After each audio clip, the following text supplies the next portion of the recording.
ನಮಸ್ಕಾರ. ವಿಶ್ವವಾಣಿ ಟಿವಿಗೆ ಸ್ವಾಗತ. ನಾನು ವೀರೇಶ್ ಶಿವಾನಂದ್ ಅಂಬಿ. ಉಪಚುನಾವಣೆ ಸೋತ ಬೆನ್ನಲ್ಲೇ ರಾಜ್ಯ ಬಿಜೆಪಿ ಪಾಳೆಯದಲ್ಲಿ ಬಣಬಡಿದಾಟದ ಜ್ವಾಲೆ ಪ್ರಜ್ವಾಲೆಯಾಗಿ ಹೊತ್ತಿ ಉರಿತಾ ಇದೆ. ಜ್ವಾಲೆಯ ವ್ಯಾಪ್ತಿಯು ಅದೆಷ್ಟರ ಮಟ್ಟಿಗೆ ಇದೆ ಅಂದರೆ ದೆಹಲಿಯ ಬಿಜೆಪಿ ಹೈಕಮಾಂಡ್ ನಿದ್ರೆಯನ್ನೇ ಕೆಡಿಸಿದೆ. ಮತ್ತೊಂದು ಕಡೆ ಈಗಾಗಲೇ ರಾಜ್ಯ ಬಿಜೆಪಿಯಿಂದ ಯತ್ನಾಳ್ ಅವರಿಗೆ ಶೋಕಾಸ್ ನೋಟಿಸ್ ಕೂಡ ನೀಡಲಾಗಿದೆ. ಇದಕ್ಕೆ ಯತ್ನಾಳ್ ಮಾತ್ರ ಕ್ಯಾರಿ ಅಂತ ಇಲ್ಲ. ಬಿಜೆಪಿ ಬಹುತೇಕ ನಾಯಕರು ಯತ್ನಾಳ್ ವಿರುದ್ಧ ಕಿಡಿಕಾರ್ತಾ ಇದ್ರು. ಯತ್ನಾಳ್ ಮಾತ್ರ ಒಂಟಿ ಸಲಗದಂತೆ ತೊಡೆ ತಟ್ಟಿ ನಿಂತಿದ್ದಾರೆ. ಇದೇ ಹೊತ್ತಿನ ವಿಶೇಷ. ನಾನು ವೀರೇಶ್ ಶಿವಾನಂದ್ ಅಂಬಿ.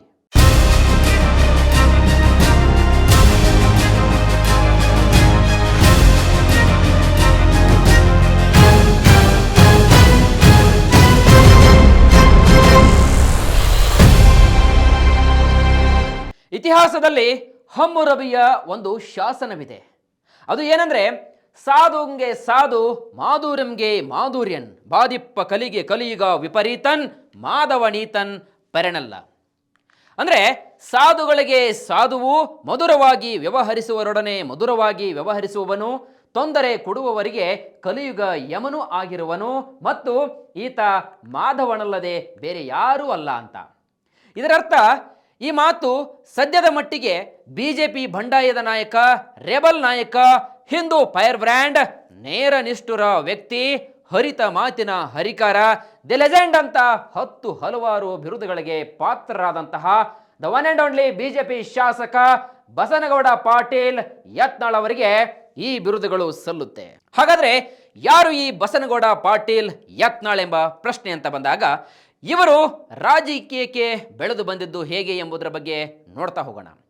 ಬಸನಗೌಡ ಪಾಟೀಲ್ ಯತ್ನಾಳ್ ಅವರು ಬಸನಗೌಡ ರಾಮನಗೌಡ ಪಾಟೀಲ್ ಯತ್ನಾಳ್ ಅಂದಿನ ಮೈಸೂರು ರಾಜ್ಯದ ಬಿಜಾಪುರ ಜಿಲ್ಲೆಯ ಬಿಜಾಪುರ ತಾಲೂಕಿನ ಯತ್ನಾಳ್ ಗ್ರಾಮದಲ್ಲಿ ತಂದೆ ರಾಮನಗೌಡ ಪಾಟೀಲ್ ಯತ್ನಾಳ್, ತಾಯಿ ಕಾಶಿಬಾಯಿ ಪಾಟೀಲ್ ಇವರ ಪುಣ್ಯಗರ್ಭದಲ್ಲಿ ಇವರ ಮಗನಾಗಿ ಲಿಂಗಾಯತ ಸಮುದಾಯದಲ್ಲಿ ಡಿಸೆಂಬರ್ 13, 1963ರಲ್ಲಿ ಜನಿಸ್ತಾರೆ. ನಂತರ ವಿದ್ಯಾರ್ಥಿ ಜೀವನದಲ್ಲಿ ಸಾಕಷ್ಟು ಕಾರ್ಯಕ್ರಮಗಳಲ್ಲಿ ನಾಯಕರಾಗಿ ಕಾಣಿಸಿಕೊಂಡು ಶಿಕ್ಷಕರಿಂದ ಮೆಚ್ಚುಗೆಗೆ ಪಾತ್ರರಾಗಿದ್ದು, ತನ್ನ ಜೊತೆಗೆ ಇರತಕ್ಕಂತಹ ಇತರೆ ಸ್ನೇಹಿತರನ್ನ ಸಂಘಟಿಸಿ ಸಂಘ ಪರಿವಾರದಲ್ಲಿ ಉತ್ತಮ ನಾಯಕತ್ವವನ್ನು ಬೆಳೆಸಿಕೊಂಡ್ರು. ಇನ್ನು ಬಿಜಾಪುರದ ASP ಕಾಲೇಜಿನಲ್ಲಿ BCom ಪದವಿಯನ್ನು ವ್ಯಾಸಂಗ ಮಾಡಿದಂತಹ ಇವರು ವ್ಯವಸಾಯದಲ್ಲಿ ಸಾಕಷ್ಟು ಆಸಕ್ತಿಯನ್ನು ಹೊಂದಿದ್ದರಿಂದ ಕೃಷಿ ಕಡೆಗೆ ಮುಖ ಮಾಡ್ತಾರೆ. ಪತ್ನಿ ಶ್ರೀಮತಿ ಶೈಲಜಾ ಬಸನಗೌಡ ಪಾಟೀಲ್ ಯತ್ನಾಳ್ ಹಾಗೂ 2 ಗಂಡು ಮಕ್ಕಳ ಪುಟ್ಟ ಕುಟುಂಬ ಯತ್ನಾಳ್ ಅವರದು.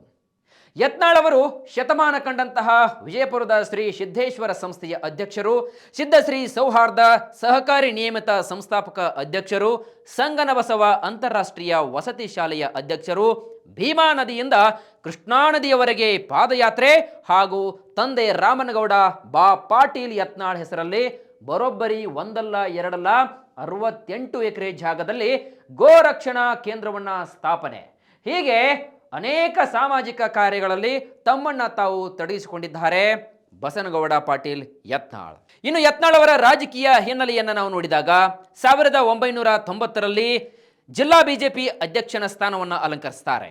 ನಂತರ ಬಿಜಾಪುರದಲ್ಲಿ ಪಕ್ಷವನ್ನು ಸಂಘಟಿಸಲು ಸಕ್ರಿಯರಾಗಿ ತೊಡಗಿಕೊಳ್ತಾರೆ. 1994ರಲ್ಲಿ ಮೊದಲ ಬಾರಿಗೆ ಬಿಜಾಪುರದಿಂದ MLA ಆಗಿ ವಿಧಾನಸಭೆಗೆ ಆಯ್ಕೆಯಾಗ್ತಾರೆ. ಬಳಿಕ 1996ರಲ್ಲಿ ಲೋಕಸಭೆಗೆ ಸ್ಪರ್ಧೆ ಮಾಡ್ತಾರೆ. 1,54,911 ಮತಗಳನ್ನು ಪಡೆದು ಮೊದಲ ಪ್ರಯತ್ನದಲ್ಲಿ ಸೋಲು ಕೂಡ ಅನುಭವಿಸ್ತಾರೆ. ನಂತರ ಶಾಸಕರಾಗಿಯೇ ಮುಂದುವರಿತಾರೆ ಯತ್ನಾಳ್. ಇನ್ನು 1999ರ ಲೋಕಸಭೆ ಮತ್ತು ಕರ್ನಾಟಕದ ವಿಧಾನಸಭೆ ಚುನಾವಣೆಗಳು ಕೂಡ ನಡೀತಾ ಇರುತ್ತೆ. ಆಗ ಯತ್ನಾಳ್ ಅವರು ಮತ್ತೆ ಲೋಕಸಭೆ ಚುನಾವಣೆಗೆ ನಿಂತು ಬಿಜಾಪುರ ಲೋಕಸಭಾ ಕ್ಷೇತ್ರದಿಂದ 3,48,816 ಮತಗಳನ್ನು ಪಡೆದುಕೊಂಡು ಸಂಸತ್ ಪ್ರವೇಶವನ್ನು ಮಾಡ್ತಾರೆ.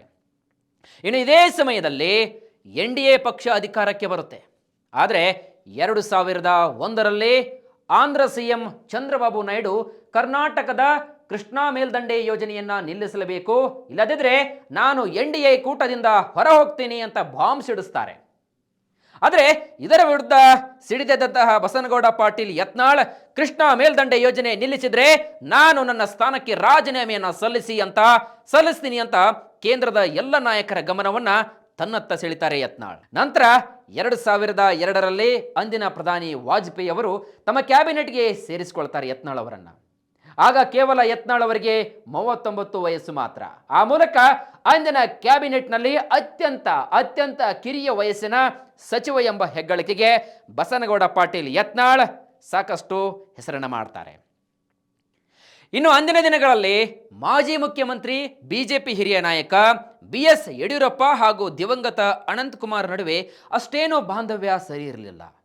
ಆಂತರಿಕವಾಗಿರ್ತಕ್ಕಂತಹ ಕಚ್ಚಾಟ ಸಾಕಷ್ಟು ಕಂಡು ಬರ್ತಾ ಇತ್ತು. ಹೀಗಿರುವಾಗ ಕರ್ನಾಟಕದ ಬಿಜೆಪಿಯಲ್ಲಿ ಮತ್ತೊಬ್ಬ ಲಿಂಗಾಯತ ನಾಯಕನನ್ನ ಬೆಳೆಸುವಲ್ಲಿ ಅನಂತಕುಮಾರ್ ಅವರು ಅಂದು ಬಸನಗೌಡ ಪಾಟೀಲ್ ಯತ್ನಾಳ್ ಅವರಿಗೆ ಬೆಂಗಾವಲಾಗಿ ಬೆನ್ನೆಲುಬಾಗಿ ನಿಂತಿದ್ದು ಯತ್ನಾಳ್ ರಾಜಕೀಯ ರಂಗದ ಮತ್ತೊಂದು ಟರ್ನಿಂಗ್ ಪಾಯಿಂಟ್ ಅಂತಲೇ ಹೇಳಬಹುದು.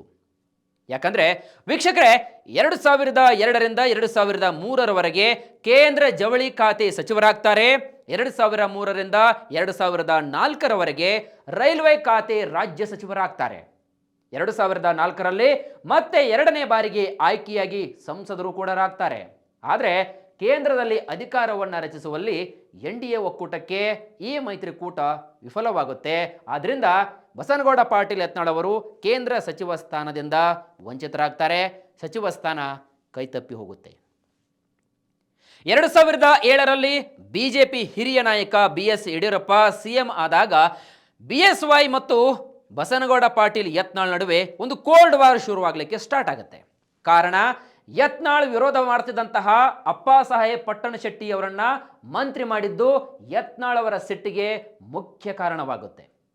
ಯಾಕಂದ್ರೆ 2008ರಲ್ಲಿ ಸಂಸದರಾಗಿದ್ದುಕೊಂಡೇ ವಿಧಾನಸಭೆ ಚುನಾವಣೆಗೆ ಸ್ಪರ್ಧೆ ಮಾಡ್ತೀನಿ ಎಂದಾಗ BS ಯಡಿಯೂರಪ್ಪನವರು ಯತ್ನಾಳ್ಗೆ ಬಿಜಾಪುರದಿಂದ ಟಿಕೆಟ್ ಅನ್ನ ನೀಡದೆ ಅಪ್ಪಾಸಾಹೇಬ್ ಪಟ್ಟಣಶೆಟ್ಟಿ ಅವರಿಗೆ ನೀಡ್ತಾರೆ. ನಂತರ ಯತ್ನಾಳ್ ಬಿಜಾಪುರ ಜಿಲ್ಲೆಯ ದೇವರಹಿಪ್ಪರಿಗೆ ಕ್ಷೇತ್ರವನ್ನು ಆರಿಸಿಕೊಳ್ತಾರೆ. ಆದರೆ ಇಲ್ಲಿ ಯತ್ನಾಳ್ ಅವರಿಗೆ ಸೋಲಾಗುತ್ತೆ. ಮತ್ತೊಂದು ಇಂಟ್ರೆಸ್ಟಿಂಗ್ ಸ್ಟೋರಿ ಏನಂದ್ರೆ, BSY ಅವರೇ ಕಾರಣ ಅಂತ ಕೂಡ ದುಡ್ತಾರೆ. ಇಲ್ಲಿ BSY ಅವರೇ ಕಾರಣ ಅಂತ ದುಡ್ತಾರೆ ಯತ್ನಾಳ್ ಅವರು. ನಂತರ 2009ರ ಲೋಕಸಭೆ ಎಲೆಕ್ಷನ್ ಇಂದ ಟಿಕೆಟ್ ಮಿಸ್ ಆಗುತ್ತೆ. ಇದಕ್ಕೂ ಕಾರಣ BS ಯಡಿಯೂರಪ್ಪ ಅಂತ ಆರೋಪಿಸ್ತಾರೆ. ಇದೆಲ್ಲವನ್ನ ಗಮನಿಸಿದಂತಹ ಬಿಜೆಪಿ ವರಿಷ್ಠರು ಪಕ್ಷದ ವಿರೋಧಿ ಆರೋಪದಡಿ ಯತ್ನಾಳ್ ಅವರನ್ನ ಉಚ್ಚಾಟನೆ ಮಾಡ್ತಾರೆ.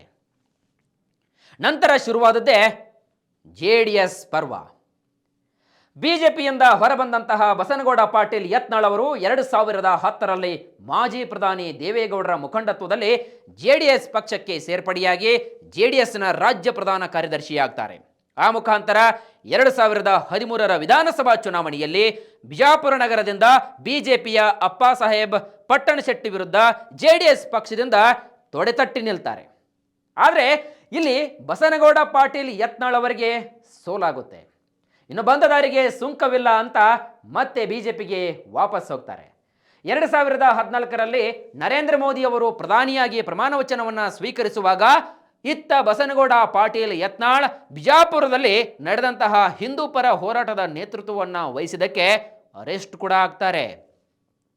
2015ರ ವಿಧಾನ ಪರಿಷತ್ ಚುನಾವಣೆಯಲ್ಲಿ ಬಿಜೆಪಿ ಅಭ್ಯರ್ಥಿಯ ವಿರುದ್ಧವಾಗಿ ಬಂಡಾಯವಾಗಿ ಸ್ಪರ್ಧೆಗೆ ಇಳಿತಾರೆ. ಕಣದಿಂದ ಹಿಂದೆ ಸರಿಯುವಂತೆ ಎಷ್ಟೇ ಬಿಜೆಪಿ ನಾಯಕರು ಹೇಳಿದ್ರು ಕೂಡ ಅವರ ಮಾತನ್ನ ಕೇಳದೆ ಯತ್ನಾಳ್ ಅವರನ್ನ 6 ವರ್ಷಗಳ ಅವಧಿಯವರೆಗೆ ಯತ್ನಾಳ್ ಅವರನ್ನ 6 ವರ್ಷಗಳ ಅವಧಿಯ ಕಾಲ ಮತ್ತೆ ಅವರನ್ನ ಉಚ್ಚಾಟಿಸಲ್ಪಡುತ್ತೆ. ಬಿಜೆಪಿ ಪಕ್ಷದಿಂದ ಸಂಪೂರ್ಣವಾಗಿ ಉಚ್ಚಾಟನೆ ಮಾಡಲಾಗುತ್ತೆ. ಆದರೆ ಈ ಚುನಾವಣೆಯಲ್ಲಿ ಯತ್ನಾಳ್ ಗೆಲುವನ್ನ ಸಾಧಿಸ್ತಾರೆ. ಬಹಳ ಇಂಟ್ರೆಸ್ಟಿಂಗ್ ಸ್ಟೋರಿ ಅದು. ಮತ್ತೆ 2018ರಲ್ಲಿ ಬಿಜೆಪಿ ಪಕ್ಷವನ್ನ ಸೇರ್ಪಡೆಯಾಗ್ತಾರೆ ಯತ್ನಾಳ್. ವಿಜಯಪುರ ಚುನಾವಣೆಯಿಂದ ಗೆದ್ದಂತಹ ಬಸನಗೌಡ ಪಾಟೀಲ್ ಯತ್ನಾಳ್ ಮತ್ತೆ ವಿಧಾನಸಭೆಯ ಪ್ರವೇಶವನ್ನು ಮಾಡ್ತಾರೆ. 2019ರಲ್ಲಿ BS ಯಡಿಯೂರಪ್ಪ CM ಆದ ಬಳಿಕ ಹಳೆಯ ನೆನಪುಗಳನ್ನು ಮೆಲುಕು ಹಾಕುತ್ತಾ ಮತ್ತೆ BSY ವಿರುದ್ಧ ಹರಿಹಾಯ್ತಾರೆ. ಯಡಿಯೂರಪ್ಪ ಬದಲಾಗಿ ಬೇರೆಯವರು CM ಆಗಬೇಕು, ಕುಟುಂಬ ರಾಜಕಾರಣವನ್ನು ಮಾಡ್ತಾ ಇದ್ದಾರೆ ಅಂತ ಬಹಿರಂಗ ಹೇಳಿಕೆಗಳನ್ನು ಕೂಡ ಕೊಡ್ತಾರೆ. ಇನ್ನು ಕೋಇನ್ಸಿಡೆಂಟ್ ಅನ್ನುವಂತೆ ಮತ್ತೊಬ್ಬ ಲಿಂಗಾಯತ ಸಮುದಾಯದ ನಾಯಕನಾಗಿ ಬಸವರಾಜ ಬೊಮ್ಮಾಯಿ ಅವರು CM ಕೂಡ ಆಗ್ತಾರೆ. 2023ರಲ್ಲಿ ಮತ್ತೊಮ್ಮೆ ವಿಜಯಪುರ ಕ್ಷೇತ್ರದಿಂದ ಗೆದ್ದು ಹಿಂದೂ ಮತ್ತು ಗೋಮಾತೆ ಹೆಸರಲ್ಲಿ ಪ್ರಮಾಣ ವಚನವನ್ನು ಸ್ವೀಕರಿಸ್ತಾರೆ. ಅದರಂತೆ ತಮ್ಮದೇ ಆದಂತಹ ಗೋಶಾಲೆಯನ್ನು ಕೂಡ ನಡೆಸುವುದರ ಮೂಲಕ ಯತ್ನಾಳ್ ಇಡೀ ಹಿಂದೂ ಸಂಸ್ಕೃತಿಯನ್ನ ಎತ್ತಿ ಹಿಡಿಯುವ ಕೆಲಸವನ್ನ ಮಾಡಿಕೊಂಡು ಬರ್ತಾ ಇದ್ದಾರೆ. ರಾಷ್ಟ್ರ, ನ್ಯಾಯ ಅಂತ ಇವೆಲ್ಲ ಅಂಶಗಳು ಬಂದಾಗ ಯಾರು ಯಾವ ಹುದ್ದೆಯಲ್ಲಿದ್ದರೂ ಕೂಡ ಅಥವಾ ತಮ್ಮದೇ ಪಕ್ಷದವರಾದರೂ ಕೂಡ ಏಟಿಗೆ ಎದುರೇಟು, ಬಾಣಕ್ಕೆ ತಿರುಗು ಬಾಣ ಕೊಡ್ತಾ ಬಂದಿದ್ದಾರೆ. ಇಷ್ಟೆಲ್ಲ ರಾಜಕೀಯ ಏಳು ಬೀಳಿನ ಏಟನ್ನ ಎದುರಿಸಿದಂತಹ ಶಾಸಕ ಬಸನಗೌಡ ಪಾಟೀಲ್ ಯತ್ನಾಳ್ ಅವರಿಗೆ ಇದೀಗ ಮತ್ತೆ ಬಿಜೆಪಿ ಉಚ್ಚಾಟನೆಯ ಶೋಕಾಸ್ ನೋಟಿಸ್ ಕೂಡ ನೀಡಿದ್ದು 10 ದಿನದ ಒಳಗಾಗಿ, ಕೇವಲ 10 ದಿನದ ಒಳಗಾಗಿ ವರಿಷ್ಠರಿಗೆ ಸಮರ್ಪಕ ಉತ್ತರವನ್ನು ಕೊಡಬೇಕು, ಇಲ್ಲವಾದರೆ ಆ ಪತ್ರದಲ್ಲಿ ಸ್ಪಷ್ಟವಾಗಿ ಉಲ್ಲೇಖಿಸಲಾಗಿದೆ. ಇನ್ನು ವರಿಷ್ಠರ ಈ ಪತ್ರಕ್ಕೆ ಹಿಂದೂ ಫೈರ್ ಬ್ರ್ಯಾಂಡ್ ರೆಬಲ್ ನಾಯಕ ದಿ ಲೆಜೆಂಡ್ ಶಾಸಕ ಬಸನಗೌಡ ಪಾಟೀಲ್ ಯತ್ನಾಳ್ ಎಂದಿನಂತೆ ತಮ್ಮದೇ ಆದಂತಹ ಶೈಲಿಯಲ್ಲಿ ಪ್ರತಿಕ್ರಿಯೆಯನ್ನು ನೀಡಿದ್ದು, ನನಗೆ ಅಧಿಕೃತವಾದಂತಹ ಯಾವುದೇ ನೋಟಿಸ್ ಬಂದಿಲ್ಲ, ಅದು ನಕಲಿ ನೋಟಿಸ್ ಅಂತ ಹೇಳಿದ್ದಾರೆ. ಇಷ್ಟೆಲ್ಲ ಬೆಳವಣಿಗೆಗಳ ನಂತರ ತಮ್ಮ ಆಪ್ತರೊಂದಿಗೆ ದೆಹಲಿಗೆ ತೆರಳಿದ್ದು ಅವರ ಮುಂದಿನ ನಡೆ ಹೇಗಿರಲಿದೆ ಎಂಬುದೇ ಇಡೀ ಬಿಜೆಪಿ ಪಾಳೆಯ ಎದುರು ನೋಡ್ತಾ ಇದೆ. ಇದಾಗಿತ್ತು ಇವತ್ತಿನ ವಿಶೇಷ. ಮತ್ತಷ್ಟು ವೈವಿಧ್ಯಮಯ ಸುದ್ದಿಗಳಿಗಾಗಿ ನೋಡ್ತಾ ಇರಿ ವಿಶ್ವವಾಣಿ ಟಿವಿ.